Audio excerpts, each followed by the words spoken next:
Hello, Sagittarius. Welcome to your individual forecast for Uranus and Taurus.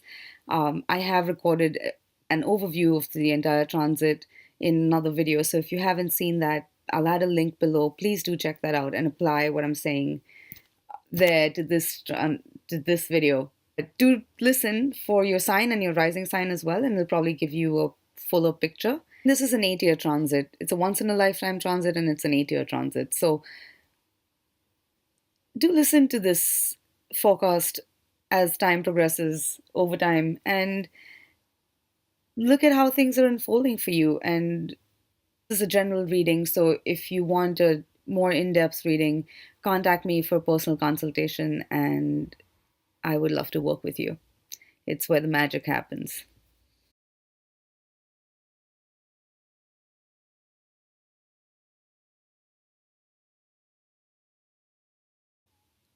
So, Sagittarius, for you, this transit takes place in your sixth house. And your sixth house rules your health on all levels: physical health, mental health, emotional health, psychological health, and your spiritual health. Healing on all levels. It's also the part of your chart that rules your daily life, your routines, your work, the work that you do. Um, Not in terms of the recognition that you get for your work, but it's just the daily tasks that you do. Everything from doing your laundry to filing papers to the work that you do selflessly. It's about selfless service. All your daily processes and your whole life, really. And Sagittarius, as much as Sagittarians are known for their sense of adventure and travel, Sagittarians with Taurus on the sixth house cusp, they like their routines. They like their sense of stability when it comes to their daily life. And now with Uranus entering your sixth house, this is a big shakeup. Life is changing. Your routines are changing. Uh, and life is pushing you to go beyond your comfort zone and try new things. This is also a time when, well, Uranus has been in your fifth house for the past 8 years. And the fifth house is the part of your chart that represents or rules your heart, love, your sexuality, romance, children, your innermost sense of self, your sense of adventure and creativity and passion. And this transit over the past 8 years has awoken you to desires that you didn't even know you had, and to parts of yourself that you didn't know existed. And some of this might have been very surprising, even to you. But hopefully, you've seen now that you can't deny how you feel and you can't deny what you want. The best that you can do is acknowledge it to yourself. And hopefully, you've learned your power to be a creator in your life. And now, as Uranus enters your sixth house, this is over the next 8 years. This is a time when you can really make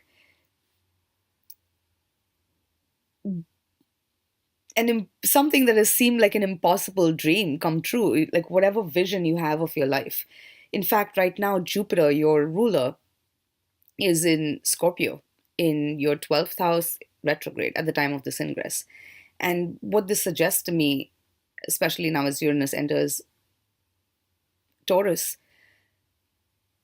I would say to you, take a moment as you enter this transit and over the next, as you're entering this transit, pay attention to what's happening, pay attention to the seeds you're planting, because, and become clear on a dream that you have. The past few weeks, at the end of April, actually, there was a full moon in Scorpio. And then the 2 weeks before, following that till mid May, till Uranus changed signs, there was a dream that was clarifying itself to you. And now, no matter how impossible it might seem, you can manifest this. You can make this a reality. And you may not even know how you would go about doing something.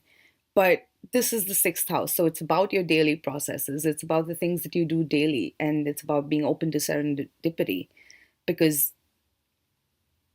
there are unexpected things happening. There are your routines are switching around. But if you're open to trying new things, then and allow yourself to be led by inspiration, you could find yourself in the right place at the right time almost uncannily.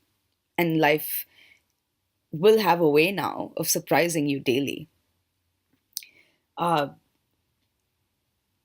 I'm going to jump around because I'm just going to say what's coming through. So, above all, though, in all of this, I would say a big thing is your health. You've got to prioritize your health, not because there's something wrong, but and if there is, if you are suffering with any health issues or physical ailments or diseases, the body, this transit, it focuses on healing.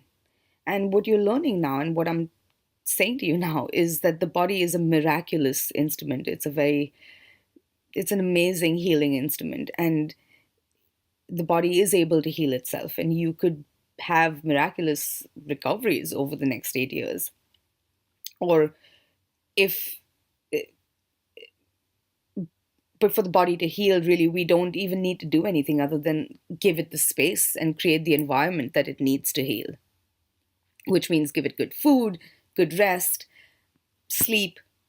Meditation is very important, as I've mentioned before, because especially for you, given this is your sixth house, which rules your health, and which means your health on all levels, including spiritual health. It's also the house opposite the 12th house, which is your house of spirituality. So prioritize your health. And even our mental and emotional and psychological and spiritual health,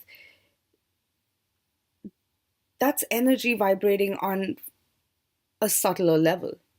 And it's when we don't pay attention to that it manifests into physical symptoms and into physical diseases in the body. There's a dis-ease. But the more you can, if you can cultivate, again, a daily practice of meditation, you'll find that life just goes a whole lot smoother, and things that are falling away don't even bother you. Uh,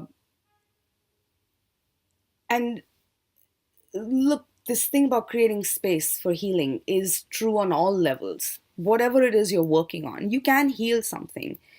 But at the same time, I would also say to you, don't cling and don't hold on to things that seem to be falling apart. Trust that if something is real, and if it's, you've got to be honest with yourself about what is and is not working in your life, right? From your health habits and your lifestyle to your work. Do you enjoy the work that you do? Does it bring meaning to your life? Are you living the life that you really want to live? You have one life and you can live it. In fact, right now, everything points to you being able to manifest and create the life of your dreams. But it starts with you acknowledging it, and then you taking, I have glitter on my face. It's, and then you taking steps towards it daily, small steps. And you may see the big picture, but you may not know how to get there. And again, it's about trusting the process. It's trusting the process, trusting that if you trust your inspiration, trust your intuition, you'll be led to where you need to go. Anything that falls away now is trust it's a blessing in disguise. And it's clearing the path for what's important. And it's showing you, it's kind of like the garbage takes itself out, you know? So don't worry about it. Invest in what's important to you. Pay attention to how you spend your time, money, energy daily. When you, it's again, this part of your chart also rules selfless service. So um, that's something that you could be doing more volunteer work, perhaps. And it's not necessary that everybody is a social worker, but at the same time, you Sagittarius have a lot to give. And it is in giving that you receive. So if you feel led to give, give, but just don't give with any expectations, because expectations build resentment. And trust that the rewards, the joy of giving itself is a reward beyond measure. And the real rewards will come. Uh, this is especially true when it comes to your relationships. And let's talk about your relationships for a minute, because the sixth house is not traditionally related does not relate with relationships. But if you think about it, it's the house between the fifth house and the seventh house. The fifth house being the house of love, romance, sex, and the seventh house being the house of one to one partnerships, marriage traditionally, and relationships. The sixth house is in between. And the way I see it is, I always see it like this is the part of your chart where, it shows you what happens to a relationship after you fall in love, after the honeymoon is over, and then you have to get to know someone on a daily basis. Can the relationship sustain that? How do you keep the love alive? How do you remain detached enough? Because right now with Uranus there may be times that you're not able to be with another person physically, because Uranus can create that sense of distance at times, and Taurus is a very physical sign. So how do you maintain a connection even if you're not physically present? How do you deepen trust? It's with time and consistency. And another thing, because this house rules is talks of healing so much, whatever stage of life you are in terms of your relationship, whether you're single, in a committed relationship, just meeting someone, ending a relationship suddenly, because Uranus will bring very sudden changes. So whatever has happened over these past few weeks and the shifts that have happened, it's important now that you remember that you can't heal anyone else and you can't save anyone else, and nor can anyone heal you or save you. You've got to focus on healing your own heart so that you can make healthier choices in the future. And there's a lot of love in your world right now. So, and you're very attractive to people, but it's about you making wiser choices about what you want. And there's no right or wrong, but it's about what can you live with every day? Is this partner someone you want to be with, somebody who inspires you to be your best, and someone that you can grow with, and someone that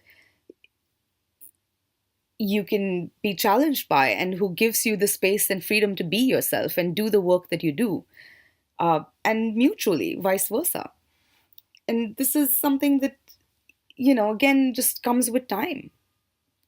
So, in any relationship that you're trying to heal, I would say that, especially with Taurus, Taurus can be a very stubborn sign. So just make sure that you're not being stubborn and you're willing to let go. And doesn't mean that, you do the Sagittarian thing and just completely cut off, but you can still allow space for healing and trust that when the dust settles, what's real will be revealed to you, and be open to those revelations. Um, when it comes to your work,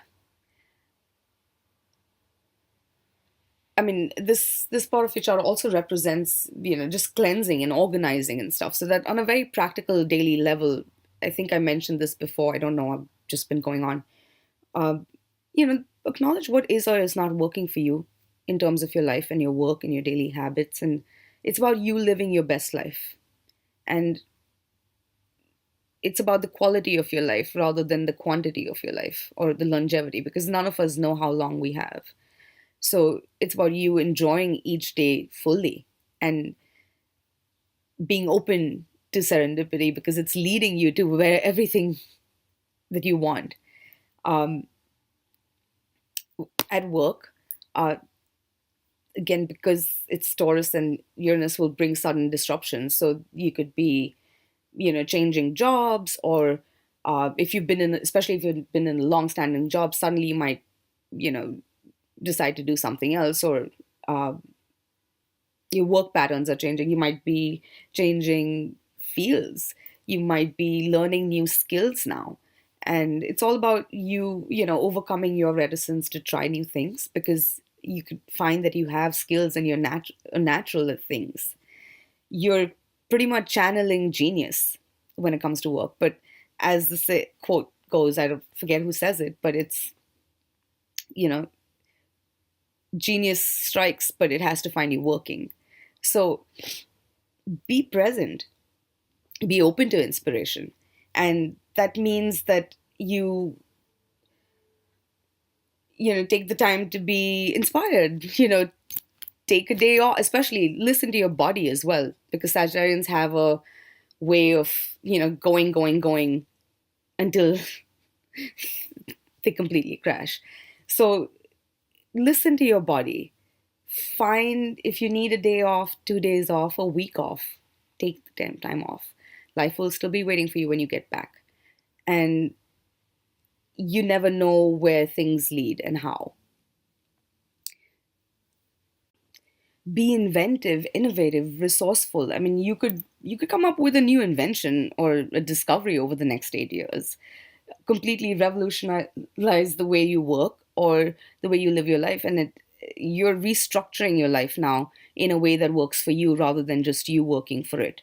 And you can have the life that you want. You can build the life that you want, and that's exactly what you're doing now. But it begins with you having faith in a dream and then trusting that you'll be led and shown and revealed exactly what you need to know. Uh, this is a time when you're learning how to manifest consciously.